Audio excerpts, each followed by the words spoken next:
Hey everybody, I'm going to do one more video. I just had a final, so I have a few minutes.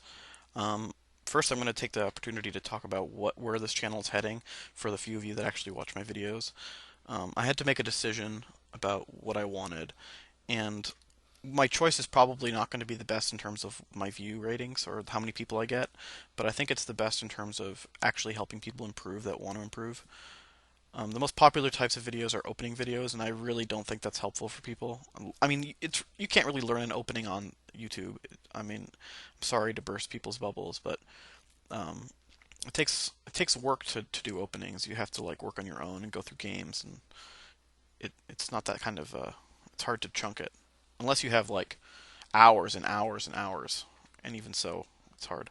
So what I'm going to do is focus on things that I think will greatly improve people's games if they actually watch, which are endgames and strategy. I'm going to dedicate a long time first to endgames because the endgames are particularly good for videos because it's highly segmented. You can do one endgame at a time, and they build on each other. The way I'm going to organize it is I'm going to do thematically. So I'm going to do a lot of rook endgames, and whenever I do an endgame, in my description I'll link to previous endgames because endgames build on each other. Because to know, if you know the Vancouver defense, that means you have to know um, that they can turn it into something the seventh rank pawn, and you have to know how to draw that also. And so I'll link you to the video of that, and so forth. So if you guys do a video that you don't know the what I'm referencing, you'll just be able to click it in the description. So the reason I chose this particular opening, I mean this endgame position, is because of my last video, and I wanted to give another example of how knowing what to think about just makes endgames much easier. For some reason, pawn endgames are particularly cool for this. Pawn endgames are very scientific. There's a right way to play it. Although that's true with other endgames too, but I don't know, something about pawn games are especially cool. So here, let's get to it. How does white win this? So on the face of it, hmm, I mean, white has a protected pass pawn, and I don't know. It doesn't. It should. It looks like it should be an easy win. hmm well, actually, it is kind of an easy win if you know what to do. But if you just try normal things, it's not so easy. For example, if you say, "Well, let's try going around this way," right? And black will follow you, and when you get to this position, black blocks your entrance, and there's no way to make any progress here. If you go back, black will go back. And if you like try to be tricky, say, and I don't know, go back this way, it doesn't make any difference. If you go back, oh, sorry. Um, anyway, so this way doesn't work. What about if we go left? Well, black also blocks your progress. Well, you might be saying, well, wait a second. Can't we kind of employ the same trick you were talking about last video? Well, first of all, that trick wouldn't work anyway because well, let me rephrase that because actually that's wrong. Couldn't we just take opposition and kick him out? Say, well, that's true. We have opposition, but there's one key difference in this position. So now you say, well, what's the difference? Because now, if he goes left, I go up right, and if he goes right, I go up left, and I'm on the third rank. And here, I want you to pause the video and try to figure out what the difference is between this position and the last video, which was similar to this. And I'll link it in the description. Okay, well, the difference is that the pawn in question that he has in this case, is a bishop pawn, right? And in the last video was a knight's pawn. So the resulting endgame, if he decides to race with us, like this, the resulting endgame will be one where the seventh rank pawn is a bishop's pawn, and this is a draw. Again, I have a video on this. I'll link it instead of just going into it. But take my word for it, this is a draw, unlike the last video. So this idea of going left doesn't seem to pan out. Well, what to do? So let's try thinking. Instead of just moving, let's just try thinking about what's going on here.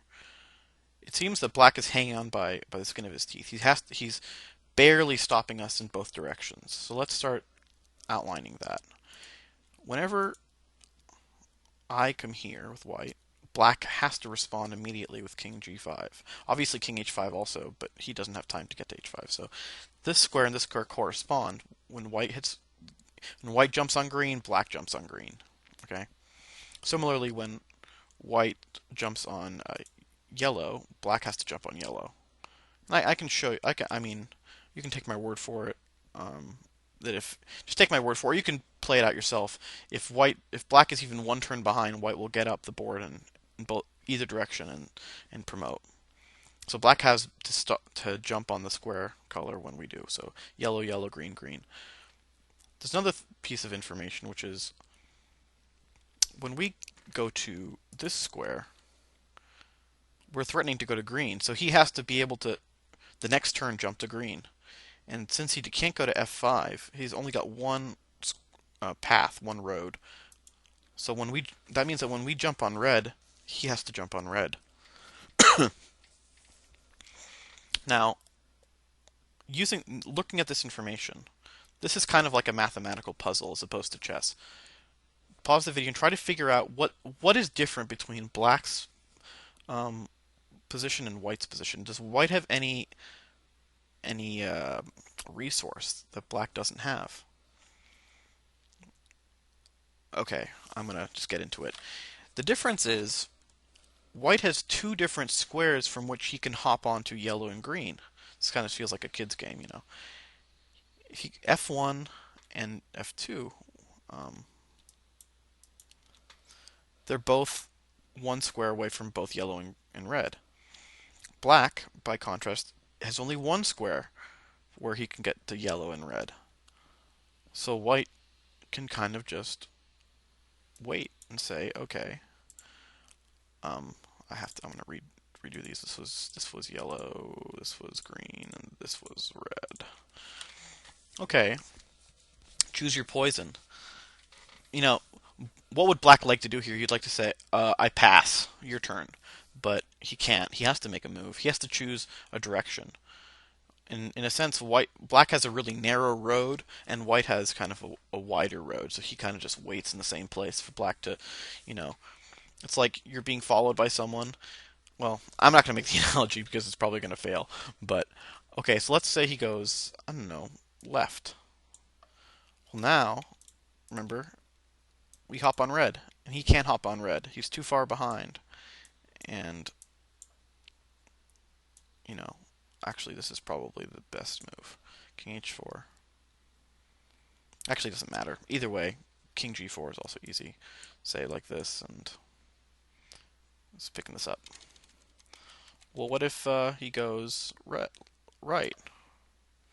Right. Well, then sorry, I can't remember which. We hop on yellow, and he can't hop on yellow. And this is just winning. Like this. Just simple, right? If you see the sort of hopscotch scenario. So once you see the corresponding squares, the answer is completely obvious. You just wait because this is and this is what's called triangulation. There are other types of triangulation, but this is, I think, the most helpful type, which is just people just try to make triangles. When people say triangulation, they start moving their kins in triangles all the time. But it only works when one side has the resource of an extra square to hop to. Because what white's doing is he's doing this. He's triangulating because he has an extra move. Okay, I'm running out of time on the video, but expect rook endgames if you're interested. I'm going to make the pledge that if once I'm done, you go through all my endgames and learn them all, you will be at least 2200 level in endgames.